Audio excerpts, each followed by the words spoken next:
তো আমরা এখন চলে এসেছি মানকালীন কুণ্ডতে। আপনারা দেখতে পাচ্ছেন এটা হচ্ছে মানকালীন কুণ্ড।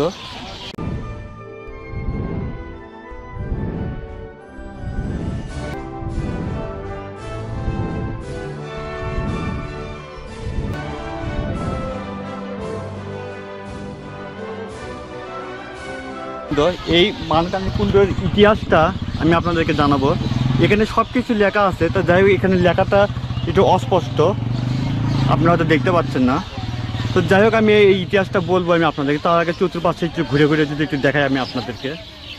মহাস্থানের ভিতরে যে সমস্ত প্রাচীন সভ্যতার নিদর্শন পাওয়া যায় তার মধ্যে মানকালীন কুণ্ড ঢিপি উল্লেখযোগ্য।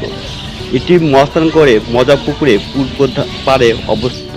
1965-66 সালে প্রত্নতত্ত্ব অধিদপ্তরের তত্ত্বাবধানে এখানে খনন কাজ শুরু করা হয় ও শেষ পর্যন্ত সুলতানি আমলে একটি মসজিদের ধ্বংসাবশেষ বেশ কিছু ছোট ছোট প্রত্নতাত্ত্বিক বস্তু আবিষ্কার করা হয়।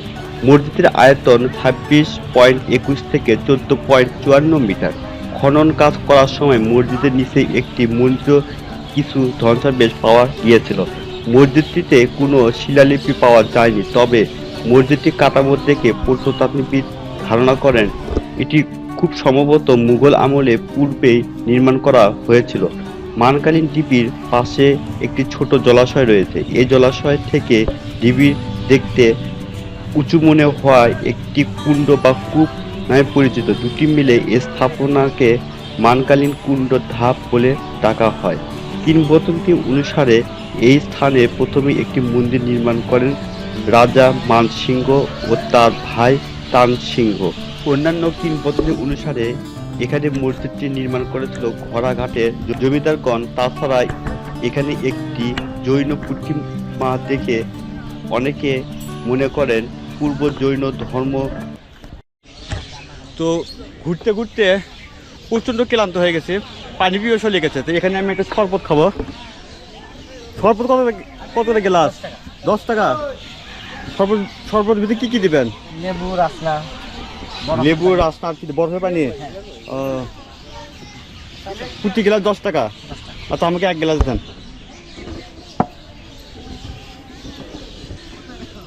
প্রচণ্ড গোলা তৃষ্ণা লেগে গেছে, তা ভাবলাম একটু শরবত খাই। তা ভাই আপনার নামটা কি? শফিকুল ইসলাম। শফিকুল ইসলাম। এই শফিকুল ভাইয়ের কাছ থেকে 1 গ্লাস শরবত খাবো, লেবুর শরবত। প্রচণ্ড ক্লান্ত লাগতেছে আর গলাটা যে এত শুকিয়ে গেছে যা বলার অপেক্ষা লাগে না। হ্যাঁ তো না দিয়ে না, তপা দেন না। তা প্রতি গ্লাস 10 টাকা। তা আপনার যখন মহাস্থানে এসে যখন ক্লান্ত হয়ে যাবেন, গলা যখন শুকিয়ে যাবে, তখন এই শফিকুল ভাইয়ের কাছ থেকে আপনার শরবত খেতে পারেন। উনি প্রতি গ্লাস 10 টাকা করে নেয়। ধন্যবাদ ভাই। তো প্রতি গ্লাস 10 টাকা।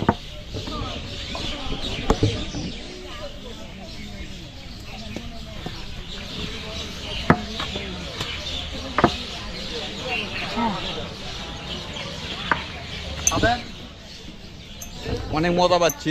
এখানে আছে বরফের পানি আছে আর কিছু বিট লবণও আছে, তারপরে আপনার কিছু রাসনা জাতীয় কি আছে এই যে, আর লেবু আছে। খেলে মজা পাবেন, কিন্তু আপনার শরীরে যে একটা ক্লান্তি ভাব আছে সেই ক্লান্তি ভাবটা আপনি দূরে যায়। তো ভ্রমণ করতে এসে এখানে আপনারা এই 1 গ্লাস লেবুর শরবত খেতে পারেন। আমি খাচ্ছি, খুব মজা পাচ্ছি।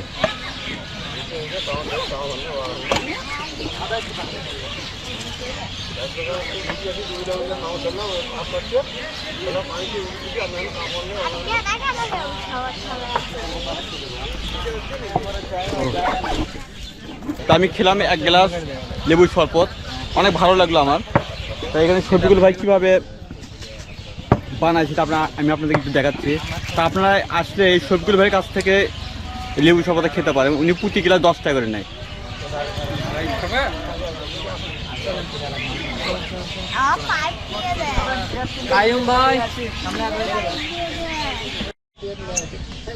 উনি কি কি বানাচ্ছে আমি আপনাদের একটু দেখাই। কি কি দেয়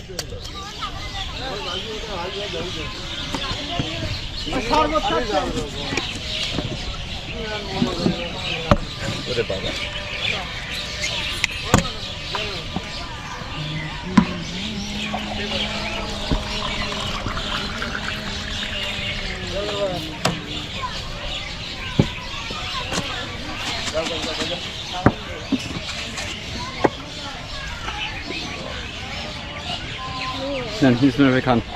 তাই ইসমাইল ভাই শরবত খাচ্ছে।